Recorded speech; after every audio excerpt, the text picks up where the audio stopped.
con Francesca Fernandini, una joven profesora de la Universidad Católica del área de arqueología y además doctoranda de la Universidad de Stanford en los Estados Unidos. Francesca, en el Perú, la arqueología generalmente ha sido concebida como un quehacer masculino.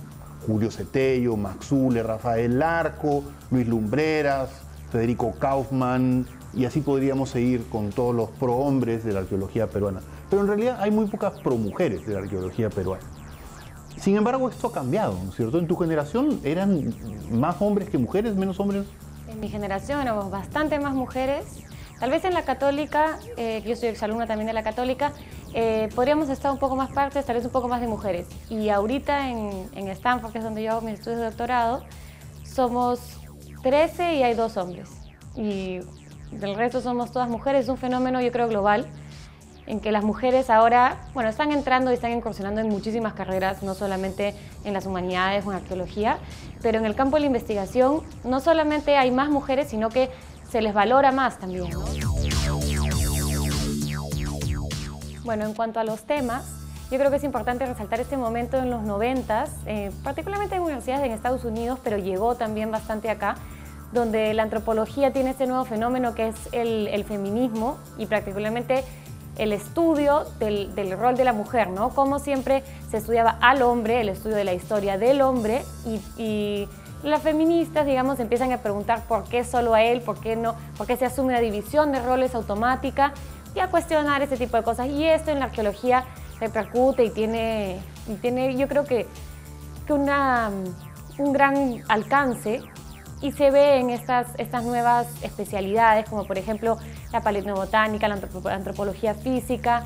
Yo creo que como todo, hay muchas mujeres además que se han ido especializando en esas cosas y yo creo que ahorita los personajes más importantes dentro de la ciencia en estas especialidades, particularmente los que estudian en Perú, son mujeres, ¿no? O sea, las antropólogas físicas tenemos a Sonia Guillén, a Elsa Tomasto, en paleobotánica tenemos a Christine Hastorf y son eminencias mundiales además, no es solamente dentro de Perú, son personas, las antropólogas físicas actualmente viajan a hacer conferencias en África, en muchos sitios, o sea, es verdad que se está asociando un poco el rol de la mujer a este tipo de subespecialidades, pero no de una manera estereotipada, sino porque son buenas, yo creo, ¿no? Ahora, pero a la par tenemos mujeres arqueólogas como Ruchadi o Isabel Flores, ¿no es cierto?, que conducen proyectos y programas de investigación emblemáticos y que le dan además un carácter peculiar, menos conflictivo que los arqueólogos hombres. Yo creo que sí, ¿no? Yo creo que además, hasta ahorita, personas como Isabel Flores o Ruchadi, la gente las conoce y las admira, ¿no? La gente va, mira a Huaca Puyana, Caral, y se ven como referentes de la arqueología peruana. Y yo creo que eso también para jóvenes investigadoras o que quieren ser investigadoras, se ven como modelos a seguir, donde ya no es un mundillo donde cada uno le está, ¿no? Como que donde hay mucha pelea, mucha rencilla, sino son personas que se van abriendo su propio camino.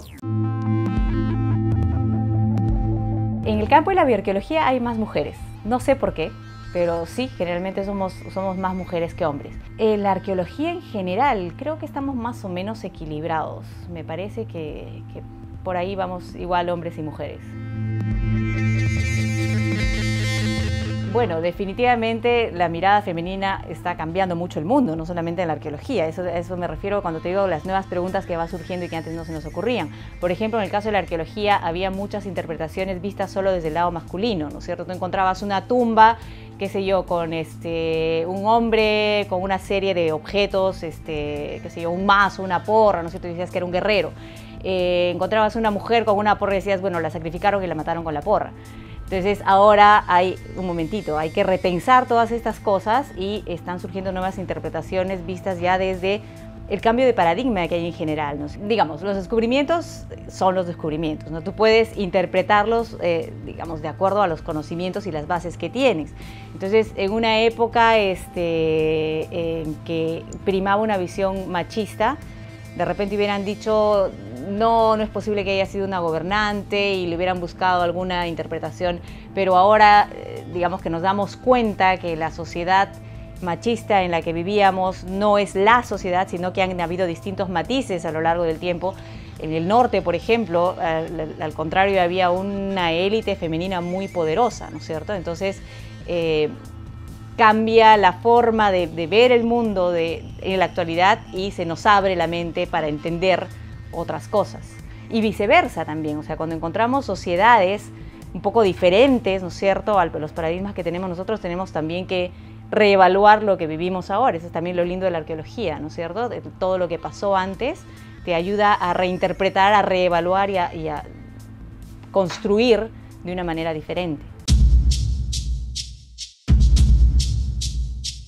Tú has trabajado con uno de nuestros entrevistados, con Eric Maquera, ¿no es cierto?, que aplica una técnica bastante, digamos, peculiar para lograr hacer mapas de los sitios arqueológicos, cosa que es bastante difícil, porque imagínense, tratar de volar encima de los sitios. ¿Qué cosa hicieron con Eric en tu sitio?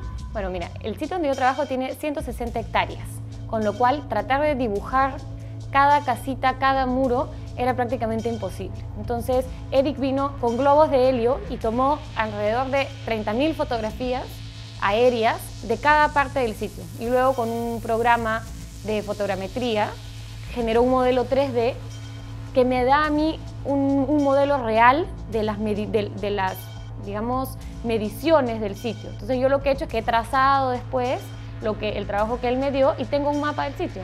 Entonces, es una manera en que la tecnología facilita la labor del arqueólogo, que por lo general además no hay muchos fondos. Lo que yo hubiera hecho tal vez en 3 meses con una estación total, corriendo el riesgo además de que a la estación total le pase algo también, Eric me lo hizo en 1 día y medio y yo en 3 días más tracé la arquitectura, ¿no?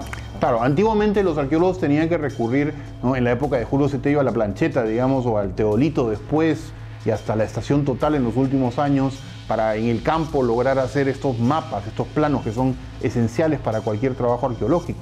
Los planos no solamente sirven para dibujar los sitios, sirven para localizar las cosas dentro de los sitios. O sea que son una herramienta absolutamente fundamental. Pero últimamente ha habido una evolución tecnológica que permite hacer con una precisión realmente impresionante estos grandes mapas, ¿no?, a partir de fotografías, y de fotografías que toman personas como Eric Maquera con un sistema simple, ¿no?, poco sofisticado, pero sumamente efectivo, volando globos literalmente de cumpleaños, ¿no?, inflados con helio, ¿no?, con los cuales capturan estas imágenes que resultan increíbles, ¿no? Hay desarrollos en otros ámbitos, ¿no es cierto?, desarrollos que no se hacen para la arqueología precisamente, pero que después la arqueología toma, aplica y permite tener conocimientos que antes eran inesperados.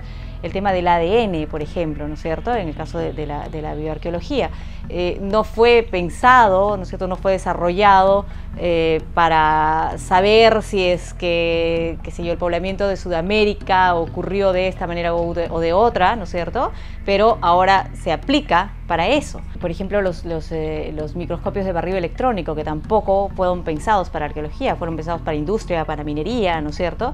En cambio, y tú ahora puedes coger un microscopio y puedes saber el componente de un material que estés analizando.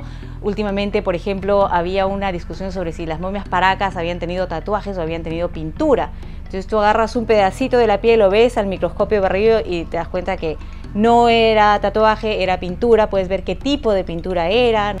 Estudios atómicos, ¿no es cierto?, no se han hecho tampoco pensando en arqueología, pero ahora tú puedes hacer análisis de isótopos radiactivos y de isótopos estables y puedes tener, bueno, primeramente fechados, puedes saber dieta, ¿no es cierto?, porque las cosas que comemos tienen componentes químicos y parte de esos componentes químicos son pues isótopos radiactivos y isótopos estables. Entonces tú analizas las proporciones de esos isótopos y puedes saber si una persona comió un grupo de alimentos u otro tipo de alimentos. Puedes saber su procedencia también, ¿no es cierto? Porque dependiendo de dónde extraías tu alimento, tu cuerpo va a estar formado por una composición química particular. Entonces tú puedes saber si una persona nació y comió en un lugar determinado y luego cuando era grande se mudó y siguió comiendo en otro lugar. Entonces realmente estos avances tecnológicos, estos avances de las ciencias nos permiten hacernos y responder preguntas que antes no nos hubiéramos imaginado. Por ejemplo, otra cosa respecto, eso influye también en nuestras maneras de excavar. o de registrar la información, porque antes tú podías pensar, bueno, este polvito, esto que queda acá ya no me sirve mucho, lo boto, pero ahora sabes que en ese polvito había mucha información y que haces un análisis de estos y tienes un montón de respuestas. El primer arqueólogo peruano, Julio Cetello, era médico, pero luego hizo un posgrado en antropología en la Universidad de Harvard, ¿no? Y eso fue ya hace 100 años. Es decir que el primer peruano que se planteó realmente formarse como arqueólogo, ¿no?, tuvo que salir del Perú. Han pasado 100 años y seguimos saliendo, ¿no es cierto? Seguimos saliendo. En tu propia experiencia, o sea, ya no en términos teóricos o conceptuales, ¿qué ganaste yendo a Stanford? ¿Qué ganaste yendo a un lugar que es muy diferente en realidad a lo que vas a ver y experimentar en el Perú, que tiene recursos prácticamente ilimitados, por ejemplo? Yo creo que ganas muchísimo, ganas como experiencia, maduras definitivamente. Y en el tema específicamente de la arqueología y de la formación, ¿no?, arqueológica, yo, como te digo, ganas con la interacción, no solamente con otros profesores que enseñan otros temas totalmente dispares a los tuyos, sino ganas con otros alumnos, con otras experiencias. Hay conferencias todos los días sobre temas distintos, se mueve mucho, es muy movido allá la interacción de diferentes universidades, diferentes países, todo el mundo está llegando y está proponiendo cosas nuevas y diferentes de lo que tú has visto. Y además lo interesante es que estos profesores hiperteóricos tienen un manejo de tecnologías muy alto, y en Stanford lo que hay es que dentro de las facultades de ciencias de la tierra y de geoquímica y estas cosas, se comparte mucho la tecnología. Entonces, por ejemplo, este profesor Ian Hogarth se la lleva hasta Turquía, hace análisis específicos, muy detallados, que de repente si no estuvieras dentro del marco de una universidad donde los costos, digamos, son nulos porque la universidad auspicia todo, sería prácticamente imposible encontrar auspicio dentro de la arqueología para poder hacer este tipo de investigaciones, que un poco que contrasten este nivel hiperteórico que también lleva, ¿no?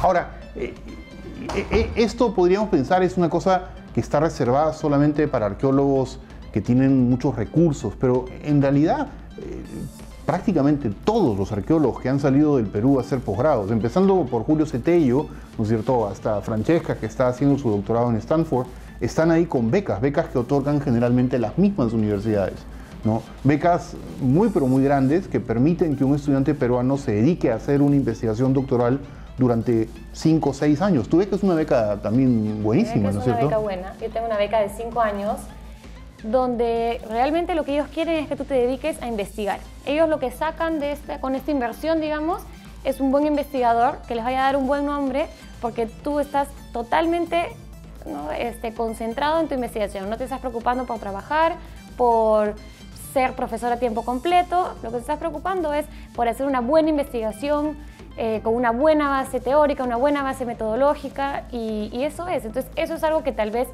ir fuera sí te da, ¿no?